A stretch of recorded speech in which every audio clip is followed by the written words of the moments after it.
É mais vantajoso ser representante comercial ou vendedor?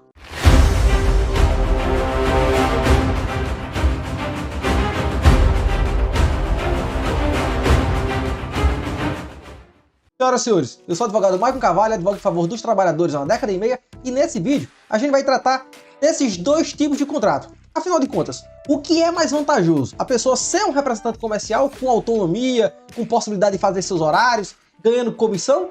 Ou ter um seletista, que tem um carga horária a ser cumprida, que tem metas a serem batidas? O que é mais vantajoso? Número 1, verificar quais são os critérios da lei. Número 2, fazer conta para verificar o que é mais vantajoso para ambos os lados, tanto o trabalhador quanto a empresa. O representante comercial tem que respeitar a Lei 4.886 de 65. Lá tem dizendo que ele pode ser pessoa jurídica, pode abrir uma empresa para poder pagar menos impostos, mas ele também pode ser um autônomo. E para ele ser autônomo, ele tem que ser autônomo mesmo, ele tem que ter autonomia. É ele que faz os horários de trabalho, o patrão não pode mandar ele trabalhar de tal hora até tal hora. É ele que faz o roteiro de trabalho dele. Se ele trabalhou segunda-feira e não quer ir trabalhar terça, o patrão não pode reclamar. Não podem existir metas, não podem existir punições que não estão lá previamente discriminadas no contrato de representação comercial. O representante comercial, ele é o dono do seu empreendimento, ele é dono do seu negócio. Ele vai ter uma base territorial a cumprir as vendas naquele ambiente. Ele vai existir um produto pré-definido, o qual ele vai vender. Vai existir uma comissão a ser recebida por aqueles produtos. Existem esses requisitos lá no artigo 27 da lei que eu acabei de citar. Em regra, esses são os requisitos mais importantes. E uma das dúvidas mais comuns do representante comercial é, afinal de contas, eu vou ter exclusividade na base ou no produto? Eu vou poder representar outras empresas ou não? E o contrato de representação comercial, ele presume que você vai ter um ambiente que seja exclusivo seu. Por exemplo, você vai ser o vendedor da área sul de São Paulo. Você vai ser o representante comercial de Pernambuco inteiro. Então, nessa área que foi pré-definida para você no contrato, nenhum outro vendedor pode vender. A própria empresa, se fizer alguma venda na sua base territorial, ela tem que lhe pagar as comissões. Inclusive, se ela se recusar a fazer o pagamento das suas comissões, pode ensejar o que a gente vê lá no artigo 36 da Lei de Representação Comercial como hipóteses de justa causa para o representante comercial rescindir o contrato sem ter nenhum tipo de prejuízo, recebendo inclusive aquele 1/12 sobre todas as comissões. Então, se a empresa faz coisas erradas, descumpre o contrato que foi previamente ajustado, prejudica o trabalho do representante comercial, faz vendas através da internet, cortando aquele representante comercial, tira algum cliente daquele representante comercial, e isso muitas vezes é comum. O representante comercial, ele cria uma base para poder fazer as vendas, depois a empresa verifica que existem alguns clientes especiais que fazem grandes compras, e aí a empresa fica querendo tirar esses melhores clientes, dizendo, não, aqui a gente vai fazer um ajuste no contrato, e não pode fazer ajuste unilateral do seu contrato. Se foi feito um contrato logo no início, se você tem autonomia, quer dizer que você tem a possibilidade de negociar diretamente com a empresa. Se a empresa faz uma alteração unilateral no contrato de trabalho, isso é ilegal, isso afronta o que manda a lei da representação comercial. Isso também pode dar ensejo a você rescindir o contrato. E olha aqui o pulo do gato. Você não vai perder nada. E as comissões do artigo 27, a linha J fala, serão recebidas. Aqui eu faço um pequeno adendo acerca dessas comissões, porque se você, por exemplo, passou 20 anos trabalhando na empresa, você vinha recebendo as comissões lá de trás até agora, você não vai fazer o cálculo com base no valor seco, no valor sem correção. A própria lei de representação comercial, ela manda você fazer a correção de 20 anos atrás, de 10 anos atrás até agora. Então você atualiza todos os valores de comissionamento que foi recebido lá de trás até agora, e o resultado total você vai calcular 1/12. Essa vai ser a indenização para o representante comercial. Observe que existem vários direitos do representante que valem a pena. Mas e se você não tiver autonomia? E se você não tiver os requisitos do contrato de representante comercial? Se você não for inscrito no Conselho de Representação Comercial? Porque essa é uma das exigências legais. Então observe que o contrato de representação comercial, ele tem algumas formalidades. Não é porque você dirige um carro que você tem habilitação para dirigir o carro. É verdade. Mesmo que você saiba dirigir muito bem, mas se você for parado numa blitz sem habilitação, você vai ser preso. Não pode dirigir porque não está habilitado.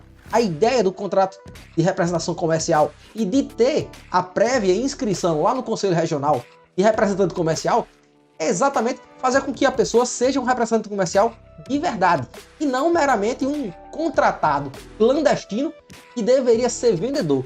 E aí é que surge o ponto bem interessante. O vendedor que não é um representante comercial, ele tem os requisitos do contrato de trabalho. E os requisitos do contrato de trabalho, eles estão lá no artigo 3º da CLT. Eles funcionam como se fossem os pés e uma mesa. Observe que o primeiro requisito, tendo a pessoalidade, só você pode fazer o seu serviço, você não pode delegar isso a outras pessoas. Tendo um segundo requisito, que é o da onerosidade, dinheiro. Em regra, ninguém trabalha para ficar cansado, todo mundo trabalha para alguma remuneração. Esses dois requisitos, em regra, todo trabalhador tem. Veja que a mesa não consegue ainda ficar de pé. Surge então um terceiro requisito, que é o requisito da habitualidade. A lei não fala o que é habitualidade, então o Poder Judiciário tem entendido que a habitualidade seria pelo menos 3 vezes na semana. Se a pessoa trabalhar ao menos 3 vezes na semana, independentemente de qual seja o horário, existiria esse requisito da habitualidade. Veja que a mesa ela já tem uma certa estabilidade. Mas o Poder Judiciário exige um quarto requisito, que inclusive não existe no artigo 3º da CLT, mas eles dizem que é o requisito mais importante de todos, que é o requisito da subordinação. Ou seja, você recebe ordem, patrão manda uma carga horária para você cumprir, patrão lhe dá punições se você não fizer o que ele manda, patrão estabelece metas a serem cumpridas. Existem essas ordens diretas. Veja que não existe nenhum contrato de trabalho no planeta Terra que não possua algum nível de subordinação.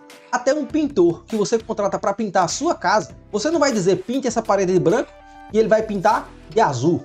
Ele vai receber a sua ordem. Ou seja, existe subordinação até mesmo num contrato de autônomo. Então, se existe subordinação em todo e qualquer trabalho, independentemente de ser carteira assinada ou não, você vai coletar tudo que for de prova que demonstre esse nível de subordinação. Se você está pedindo autorização para tirar alguma folga, se você está recebendo alguma punição, se existem as metas, cadê as cobranças, se existe a fixação de horário a ser cumprido, se você precisa se reportar a uma pessoa em determinados horários, no início da jornada que foi pré-estabelecida, no final da jornada que foi estabelecida, se tem algum crachá de identificação, se existe algum fardamento, tudo isso vai servir de demonstração na hora da análise do processo trabalhista para que o juiz veja se realmente a pessoa era efetivamente um vendedor seletista ou autônomo.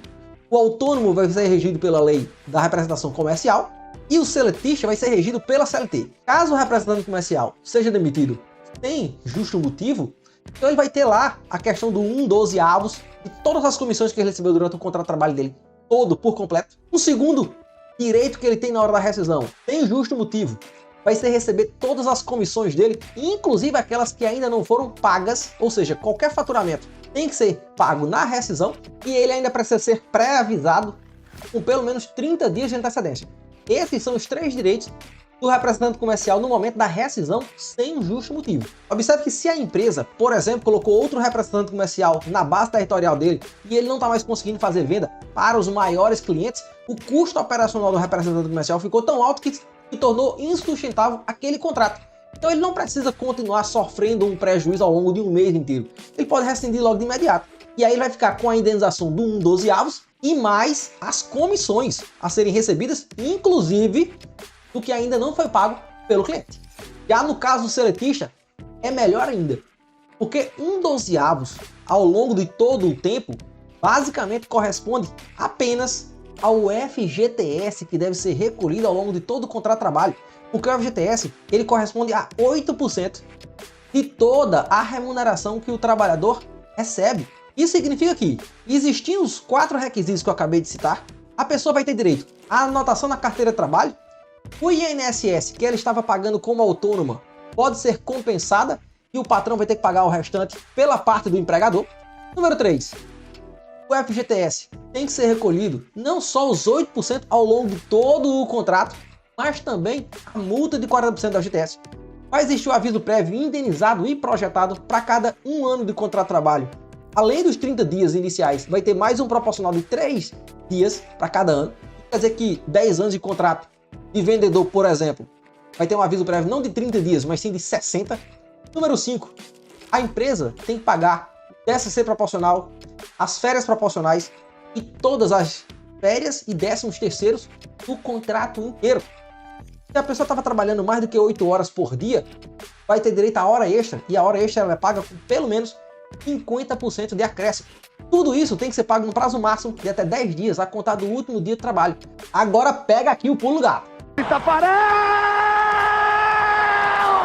Guarde tudo, guarde todas as provas. Se você está trabalhando para a empresa, independentemente de você ser representante comercial ou não, vá guardando todas as provas que você possui, principalmente relatórios de vendas, e-mails que vocês trocam, conversas via WhatsApp, demonstrando que você recebe ordens, provas de que alguém passou uma carga horária pré-estabelecida para você. Guarde tudo, principalmente mandando para a nuvem. Porque se você coloca tudo em apenas fotografia de telefone, se você perde o telefone ou se ele dá algum problema, você vai perder todas essas provas. E aí no dia de uma rescisão, você vai precisar usar essas provas em qualquer um desses dois contratos. Se o caso for de vínculo empregatício, você já vai ter todas as ordens, todas as subornações, todos os requisitos do artigo 3º da CLT. Mas se o caso for de representação comercial, algumas empresas dizem que perderam os relatórios antigos. E aí, se você não sabe quanto foi que você recebeu de relatório lá atrás, como é que você vai calcular de forma correta as comissões? Observe que as comissões lá de trás precisam ser corrigidas. Se você não souber exatamente quanto você recebeu lá para trás, como você vai corrigir um valor que você nem sabe quanto foi? Gostou dessas dicas? Dá um joinha. Acha que tem algum colega seu que gostaria de ter conhecimento de tudo isso que eu acabei de citar? Compartilha com essa pessoa e lembre-se sempre, quem não luta pelos seus direitos não merece os direitos que tem.